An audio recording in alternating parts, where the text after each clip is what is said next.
Hey everybody, welcome back. My name is Abby. I'm with Fitness is Medicine.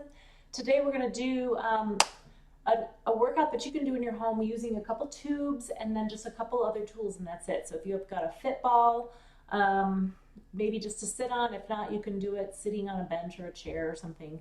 And a couple other small objects to squeeze, and that's it. So you just need a couple tubes and that's it. So remember to come into these workouts warmed up and ready to go. You can start with 5 to 10 minutes of walking around the block or walking up and down your stairs, doing some exercise equipment in your home, that type of thing, just to warm your body up, get your heart pumping, and get some blood flow going to those muscles. Okay, we're going to start with a standing row today. So I've got my tubes set up about chest height here and a handle on each end. If you don't have tubes, you can use a band. To double up, to make this a little harder, you can double up, or you can add a couple bands, that type of thing. When you're doing this exercise, the most important aspect is to be able to squeeze those shoulder blades back. So even if you don't have a really heavy tube, you could even just do this as a shoulder blade squeezes. So adding a little weight is always good, but you don't always need a really heavy weight in order to work those postural muscles in your back. So we're going to get a good athletic stance to start. Just your hips back a little and your knees bent, core engaged and ready to move. So keep those shoulders down, and we're going to pull straight back. So you're going to drive your elbows towards the back of the room and really think about squeezing those shoulder blades. That's the most important thing in this one, thinking about squeezing maybe a pencil between your shoulder blades, working all of those muscles through your rotator cuff and your upper back. Keep breathing all the way through. Remember to keep those shoulders down. And let's do one more. Go nice and slowly, both directions, and relax. Good. Okay, the next exercise we're going to do is a lower body exercise, and we don't need any weights. If you have weights and you want to use them, maybe like a kettlebell or one dumbbell or something, we're going to do reverse lunges. So I'm going to change my camera angle here just a little. I usually recommend doing these at a countertop, like a kitchen countertop, so you can kind of hang onto your sink or something sturdy that you can use nearby. Reverse lunges are kind of the easiest ones to start with because it helps keep your knees in proper alignment. When you do a lunge, you want to think about keeping the weight over your heels and not lunging forward like this. You don't want to have your knee go way far out in front of your toe. A little bit of ankle flexion is always good, yes, but we want to sit back and then go straight down. So if you can see my angles here, I've got kind of a lot, 90 degrees here. You don't have to go down that far. We're going to alternate legs. You want to take a big step backwards and then think about taking your body straight down. So like I said, you don't have to go all the way to the floor, but you can do a small range of motion here. Really think about squeezing your glute on the leg that's standing back up. Your front leg, you go down and you squeeze that glute. Another important thing to think about is keeping your knee in line with your ankle. So you don't want it caving in. So when you go back, keeping it straight over your ankle, not letting it cave in. You don't want to put that valgus pressure on your knee. And then you're keeping your chest up tall. Don't be afraid to use something for balance. That's why I recommend that you use a weight in one hand. So if you're using a kettlebell or a dumbbell in one hand, then you have this hand available for balance. Because when you get your feet that far apart, it can be hard to balance. I think we've got 2 more on each side. So when you do this, what you can do, you can either switch halfway through and just turn around and switch your weight, or one time through, hold the weight in one hand, and then turn around. So you always want your hand free that's next to the sturdy object. Or you can use your countertop too. If you have a countertop and you're stepping backwards, it keeps you from going forward over that knee. So if you have trouble and you're finding yourself kind of going like this, stay at a wall or a countertop or something so you can't let that knee go too far forward. Okay, great. Next we're going to do side twists with a little bit lighter tube this time. So you don't want that heavier tube if you have the option. You want a little bit lighter tube to go on for this exercise. So we're going to use the band just doubled over like this and hooked through for one handle. So if you have just a regular TheraBand or something, it'll work too. You can loop it around something and put it about chest height again. We're going to do some side twists. So again, holding this straight out in front of you like this, and you're going to keep your arms a little bit straight and twist over to the side. We're going to alternate sides. So again, I say this a lot, but you want to be in an athletic stance. My feet are a little bit wider than shoulder width apart. My knees are bent, my hips are back, and my core is engaged. Athletic stance, ready for movement. So we're going to go turn, pull to each side 10 times each. So this is 3, 4, keeping those arms straight. And you should be feeling this in your obliques, your core, your side abdominal muscles. If you have any low back pain with this, you might want to sit and do it. Hi boys, the boys came in to say hello. Baloo had a bath today and Tubby had a bath yesterday. All right. And they're feeling very proud of themselves. Keep breathing all the way through. Keep those shoulders down.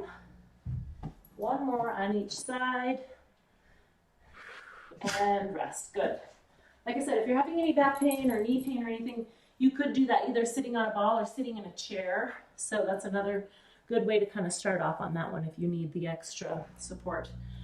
Okay, now we're going to sit. I'm going to sit on a ball, but you can sit in a chair or, on a bench or on the side of your bed or something. And this is where the two softer objects come in. So I'm going to do a knee squeeze and an arm squeeze. So we've done this in the past, but what I want is for you to sit nice and tall. So you want to be sitting so your knees can be at a 90-degree angle. You're going to squeeze those knees. So we're going to work your hips a little bit differently. Lots of times we move them out to the side and back. Now we're squeezing them in. We're working on some pelvic floor muscles and some pelvic stability, your adductors. And then also we're going to add squeezing your arms. So if you don't have a ball or a foam roller, you can use balance discs, you can use pillows. A couple throw pillows work great. You can put one between your knees, one between your arms. Anything soft really works here. So sit up nice and tall, shoulders down, pull back, and we're going to squeeze, hold for 2 or 3 seconds. Keep breathing. 3. And then the other thing is, so right now I'm squeezing kind of with my palms, you can see. You could move it out and squeeze a little more with your fingertips. So when we squeeze the ball, we're working your shoulders and your chest muscles here, your pecs. But you can also kind of work your finger muscles if you want to add a little bit of extra. And when we add the two of these together, we're incorporating a little bit more core. So that's why I like to do them together, because you can sit and do one and then the other, but you might as well do them together. It's not hard to do at the same time. It does actually get a little bit tiring. You could squeeze a little bit bigger ball, like sometimes I use a fit ball for these squeezes. Your arms will get a little more tired because those are heavier. You could use a small fit ball, or you could use even a bigger like beach ball. A beach ball would be perfect for this. And then you can really get your fingers working in it. Keep breathing, don't hold your breath. Last one, give it a good squeeze and relax. Good. Okay, now we're going to lower down to the floor onto your hands and knees.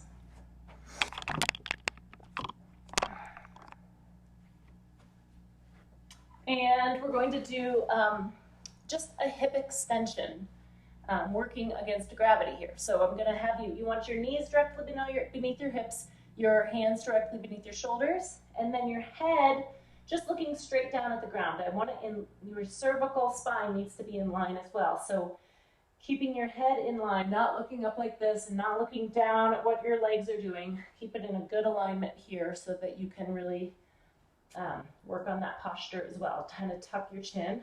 Now, we're going to put one leg out straight. Lift up to neutral. I want your back to stay flat here. Envision holding a teacup on your back so that it doesn't fall. And nice and slowly, my toe might be touching the carpet, but I'm not setting my weight back down. I'm making my hips hold my weight up this entire time, the weight of my leg. So you want to think about squeezing underneath your cheeks. Squeeze your glutes. Your hamstrings might take over here, but that's why you want a straight leg. If you start bending your knee like that, your hamstrings may want to help a little. You want to just keep that knee nice and straight. 9 and 10. Good. Now we're going to switch legs. Remember, you want to keep everything in proper alignment, keeping everything straight, shoulders down away from your ears. And then you don't need to go way up here for any reason. It's just up to neutral, like if you were standing against the wall, you'd be able to stand on that leg. 4, 5, nice and slow, really make that leg work. If this is really super challenging for you, you can set your foot down in between, it's okay. But if you are really looking to challenge it and you can do it, try to hold it up off the ground and don't let that muscle relax. And 10, good, okay, good. Now for the last one, we're gonna stand back up and do a balance exercise. So take your time getting up, let your head, stabilize, stand up slowly, and make sure you are standing next to something stable if you do tend to get dizzy standing up, especially from the floor. That's a long ways. Okay, the last one, we're going to do a balance exercise. We're going to do a starfish hold. Let me move that up just a little more. And I want you to, make yourself a star. Put your arms out to the side nice and wide, and then we're going to tip over to one side. And then we're going to add a little bit of movement here to challenge you a little more. So I'm going to have you raise your hands up over your head. Now, if you have shoulder pain, don't do this part. You can even do this. You can move your arms forward and back like this. But adding that movement and thinking about doing something else challenges your balance even more. So we're going to hold it for 30 seconds. So you can go forward and back or up over your head, or you can even mix them up. Kind of like jumping jack style. Now, this is not only a balance exercise, obviously, but you're getting some core here. You're getting some hip stabilizing going on in that standing leg. And this one is having to hold out a little bit as well. So you're kind of getting a lot of extra bonus here. Okay, good.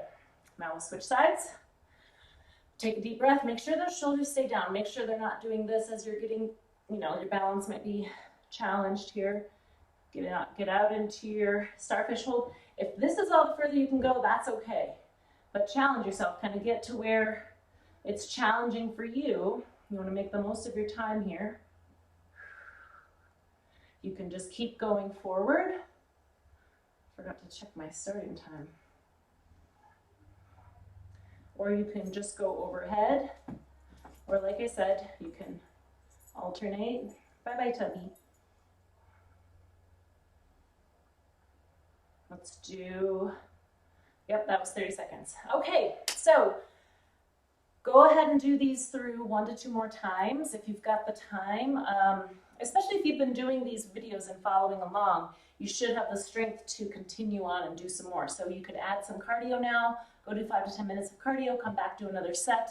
Circuit training. So you're circuit training through these so you can do upper body, and then rest your upper body while you're doing a lower body, things like that. So that's why I kind of alternate between all of these types of exercises so that you can do one right after the other. You can also, do a few more reps if you don't have quite the strength of band that you're looking for. You can do a few more repetitions, but really slow it down and really be mindful of your form and of how slow or fast you may be going. Really slowing it down for things like we did today is the best way to go, and then thinking about those muscle contractions as you move through them so you can really generate as much muscle power as you can. All right, thank you everybody, and we'll see you next time.